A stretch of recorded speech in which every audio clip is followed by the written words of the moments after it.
Welcome to ચેતુસ kitchen.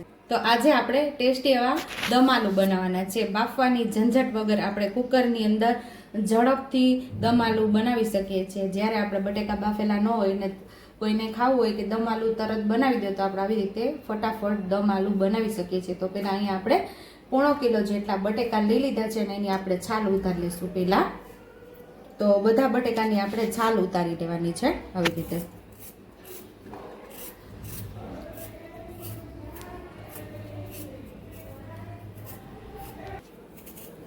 તો બધા જ બટેકાને આવી રીતે છાલ ઉતારીને આપણું એકદમ ઝડપથી સરળથી કામ બને એ રીતે આપણે દમ આલુનું શાક બનાવવાનું છે।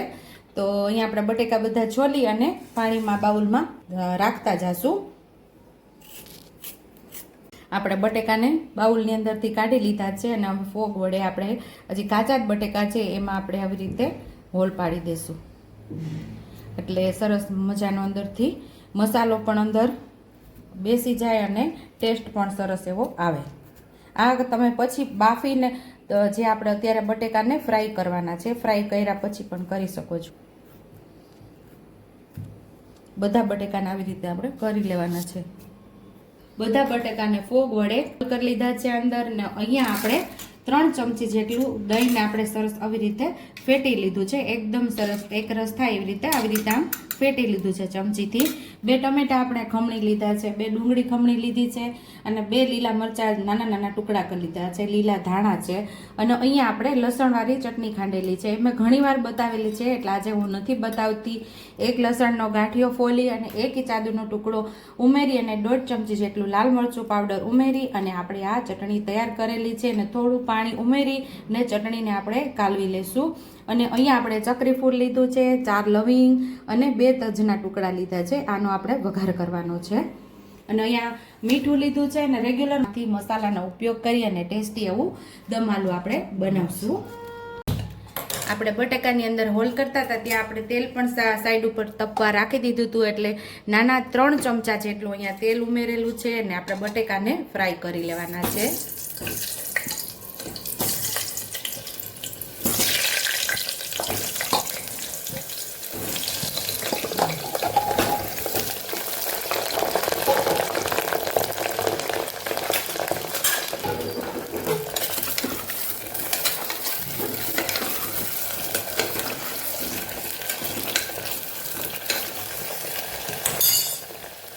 થોડું આપણે મીઠું ઉમેરશું એટલે આપણા બટેકાની અંદર ચડી જાય, એ ફીકા ન લાગે એટલા માટે।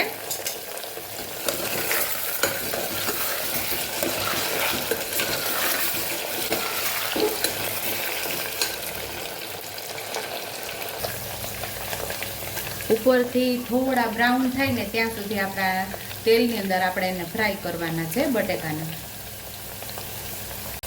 તો અહીંયા આપણા બટેકા સરસ ફ્રાય થઈ ગયા છે, જો ઉપરથી બ્રાઉન થઈ ગયા છે એવી રીતે આપણે ફ્રાય કરવાના છે। તો બધા બટેકા એવી જ રીતે સરસ ફ્રાય થઈ ગયા છે। તો બાઉલની અંદર આપણે બટેકાને કાઢી લેશું, જે થોડું વધારે તેલ છે આપણે કાઢી લેશું।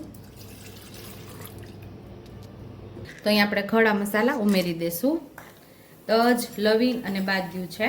આપણું તેલ તો ગરમ જ છે, એની અંદર આપણે ઉમેરી દીધું છે અને 1 ચમચી જેટલું આપણે જીરું ઉમેરશું અને આપણે ડુંગળી આપણે ઉમેરી દઈશું। ડુંગળીને આપણે સાતળી લેવાની છે। અહીંયા આપણે ડુંગળી ખમણી લીધી છે, તમે ઝીણી ઝીણી ચોપરમાં ચોપ પણ કરી શકો છો।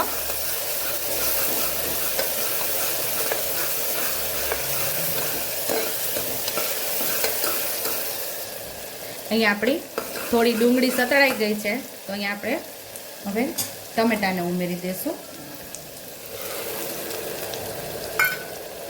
એ પણ સરસ સતળાઈ જાય।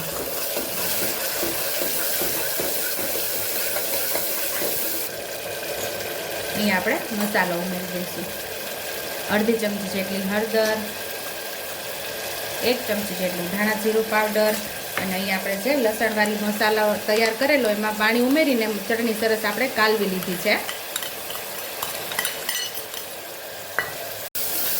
આપણે થોડું મીઠું આપણે બટેટા સાતળતા હતા ત્યારે ઉમેર્યું હતું અને થોડું મીઠું આપણે બટેટા સાતળતા હતા ત્યારે ઉમેર્યું। હવે મસાલા પૂરતું જ આપણે મીઠું ઉમેરશું અહીંયા અને સરસ મસાલાને સાતળી લેશું।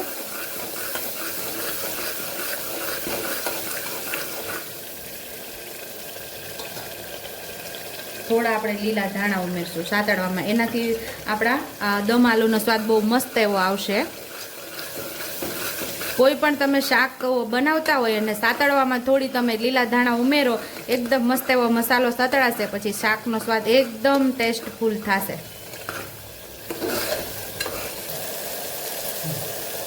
એટલે આપણે કસૂરી મેથી ઉમેરી દઈશું.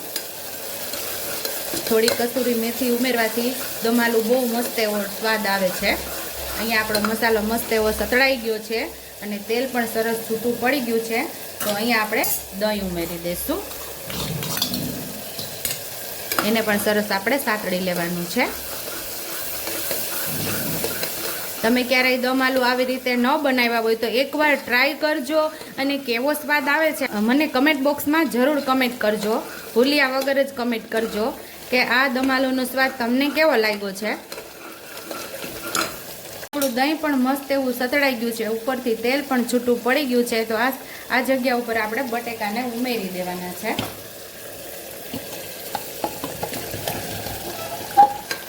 બટેકાને આપણે મસાલા સાથે સાતળી લેવાના છે.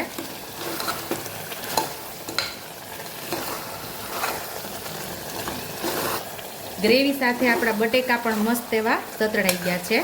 તો આ સ્ટેજ ઉપર જે પ્રમાણે તમારે રસો જોતો હોય ને એ પ્રમાણે તમારે અહીંયા પાણી ઉમેરવાનું છે. આપણે 1 ગ્લાસ જેટલું અહીંયા લીધેલું છે. તો થોડું આપણે જેમાં દહીં ફેટેલું અને જેમાં આપણે લસણવાળી ચટણી કાલવેલી એની અંદર અડધા ગ્લાસ જેટલું પાણી ઉમેરી દીધું છે. બધું પાછું શાકની અંદર આપણે ઉમેરી દઈશું.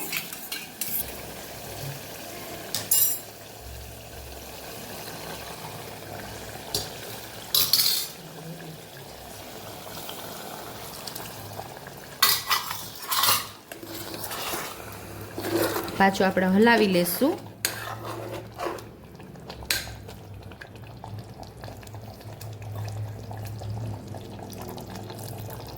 તો અહીંયા આપણે પોણા ગ્લાસ જેટલું પાણી ઉમેરી દીધું છે. આટલું પાણી બચેલું છે ગ્લાસમાંથી.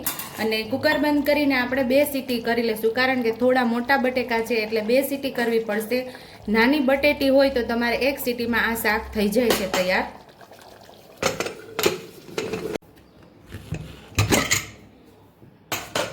તો આપણે 2 સીટી થઈ ગઈ છે. હવે આપણે જોઈ લઈશું. તો મસ્ત એવા બટેકા આપણા પાકી ગયા છે બધા, જો સરસ. અને જે પ્રમાણે આપણે રસો જોતો તો એ પ્રમાણે રસો પણ છે, એટલે કે ગ્રેવી પણ છે. તો સર્વિંગ બાઉલની અંદર આપણે સર્વ કરી લેશું. જો તમને મારી રેસીપી પસંદ આવી હોય તો મારી રેસીપીને લાઈક કરજો, શેર કરજો, સબસ્ક્રાઈબ કરજો, બેલ આઇકોનને દબાવતા ભૂલતા નહીં અને કમેન્ટ બોક્સમાં કમેન્ટ કરજો કે મારી રેસીપી કેવી લાગી. તો આવજો.